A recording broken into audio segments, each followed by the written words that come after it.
বঙ্কিমচন্দ্র চট্টোপাধ্যায়ের আনন্দমঠের দ্বিতীয় খণ্ডের চতুর্থ পরিচ্ছেদ। সায়াহ্নকৃত্য সমাপনান্তে মহেন্দ্রকে ডাকিয়া সত্যানন্দ আদেশ করিলেন, তোমার কন্যা জীবিত আছে। মহেন্দ্র, কোথায় মহারাজ? তুমি আমাকে মহারাজ বলিতেছ কেন? সকলেই বলে তাই। মঠের অধিকারীদিগকে রাজা সম্বোধন করিতে হয়। আমার কন্যা কোথায় মহারাজ? তা শুনিবার আগে একটা কথার স্বরূপ উত্তর দাও। তুমি সন্তান ধর্ম গ্রহণ করিবে? তাহা নিশ্চিত মনে মনে স্থির করিয়াছি, তবে কন্যা কোথায় শুনিতে চাহিও না। কেন মহারাজ? যে এ ব্রত গ্রহণ করে তাহার স্ত্রী পুত্র কন্যা স্বজনবর্গ কারো সঙ্গে সম্বন্ধ রাখিতে নাই। স্ত্রী পুত্র কন্যার মুখ দেখিলেও প্রায়শ্চিত্ত আছে। যতদিন না সন্তানের মানস সিদ্ধ হয় ততদিন তুমি কন্যার মুখ দেখিতে পাইবে না। অতএব যদি সন্তান ধর্ম গ্রহণে স্থির হইয়া থাকো, তবে কন্যার সন্ধান জানিয়া কি করিবে? দেখিতে তো পাইবে না। মহেন্দ্র, এ কঠিন নিয়ম কেন প্রভু? সন্তানের কাজ অতি কঠিন কাজ।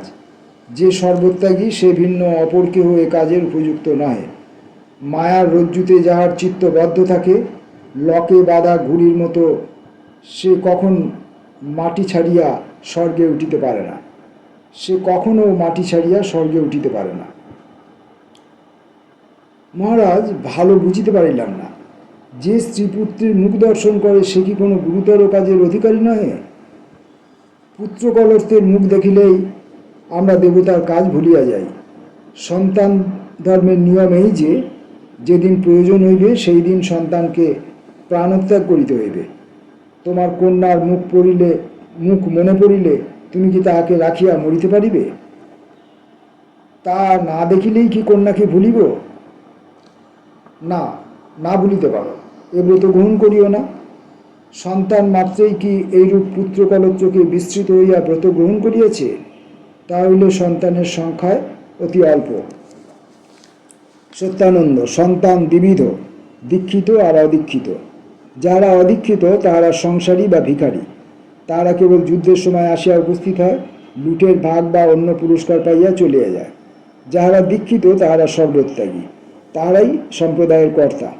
তোমাকে অদীক্ষিত সন্তান হইতে অনুরোধ করি না। যুদ্ধের জন্য লাঠি সরকিওয়ালা অনেক আছে। দীক্ষিত না হইলে তুমি সম্প্রদায়ের কোনো গুরুতর কার্যের অধিকারী হইবে না। মহেন্দ্র, দীক্ষা কি? দীক্ষা হইতে হইবে কেন? আমি তো ইতিপূর্বে মন্ত্র গ্রহণ করিয়াছি। সে মন্ত্র ত্যাগ করিতে হইবে। আমার নিকট পুনরায় মন্ত্র লইতে হইবে। মন্ত্র ত্যাগ করিব কি প্রকারে? আমি সে পদ্ধতি বলিয়া দিতেছি।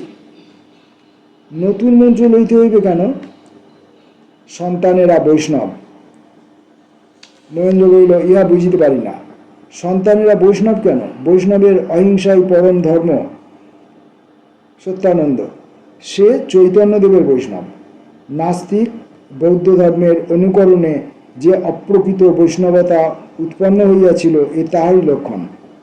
প্রকৃত বৈষ্ণব ধর্মের লক্ষণ দুষ্টের দমন, ধরিত্রীর উদ্ধার। কেননা বিষ্ণুই সংসারের পালনকর্তা। 10 বার শরীর ধারণ করিয়া পৃথিবীকে উদ্ধার করিয়াছেন। কেশী, হিরণ্যকশিপু, মধুকৈটব, মূঢ়, নরক প্রভৃতি দৈত্যগণকে, রাবণাদি রাক্ষসগণকে, কংস, শিশুপাল প্রভৃতি রাজাগণকে তিনি যুদ্ধে ধ্বংস করিয়াছিলেন। তিনি জেতা, জয়দাতা, পৃথিবীর উদ্ধারকর্তা আর সন্তানের ইষ্ট দেবতা। চৈতন্যদেবের বৈষ্ণব ধর্ম প্রকৃত বৈষ্ণব ধর্ম নহে, উহা অর্ধেক ধর্ম মাত্র। চৈতন্যদেবের বিষ্ণু প্রেমময়, কিন্তু ভগবান কেবল প্রেমময় নহেন, তিনি অনন্ত শক্তিময়। চৈতন্যদেবের বিষ্ণু শুধু প্রেমময়, সন্তানের বিষ্ণু শুধু শক্তিময়। আমরা উভয়ই বৈষ্ণব, কিন্তু উভয়ই অর্ধেক বৈষ্ণব। কথাটা বুঝিলে? মহেন্দ্র বলিল, না, এ যেন কেমন নতুন নতুন কথা শুনিতেছি। কাশিমবাজারে একটা পাদ্রীর সঙ্গে আমার দেখা হইয়াছিল, সে ওই রকম কথা বলিল। অর্থাৎ ঈশ্বর প্রেমময়, তোমরা যিশুকে প্রেম করো, এই যে সেই রকম কথা। সত্যানন্দ বললেন, যেরকম কথা আমাদিগের চতুর্দশ পুরুষ বুঝিয়া আসিতেছেন, সেই রকম কথাই আমি তোমায় বুঝাইতেছি। ঈশ্বর ত্রিগুণাত্মক, তাহা শুনিয়াছ? মহেন্দ্র বলল, হ্যাঁ, সত্য, রজ, তম, এই 3 গুণ। সত্যানন্দ বললেন, ভালো, এই 3টি গুণের পৃথক পৃথক উপাসনা। সত্যগুণ হইতে তাহার দয়া দাক্ষিণ্যাদির উৎপত্তি, তাহার উপাসনা ভক্তির দ্বারা করিবে। চৈতন্য সম্প্রদায়েরা তাহা করে। আর রজগুণ হইতে তাহার শক্তির উৎপত্তি, ইহার উপাসনা যুদ্ধের দ্বারা, দেবদেশীদিগের নিধন দ্বারা আমরা তাহা করি। আর তমগুণ হইতে ভগবান শরীরী চতুর্ভুজাদি রূপ ইচ্ছাক্রমে ধারণ করিয়াছেন। শক চন্দনাদি উপহারের দ্বারা সে গুণের পূজা করিতে হয়, সর্বসাধারণে তাহা করে। এখন বুঝিলে? মহেন্দ্র কহিল, বুঝিলাম। সন্তানেরা তবে উপাসক সম্প্রদায় মাত্র? সত্যানন্দ বলিলেন, তাই। আমরা রাজ্য চাহি না, কেবল মুসলমানেরা ভগবানের বিদ্বেষী বলিয়া তাহাদের সবংশে নিপাত করিতে চাই।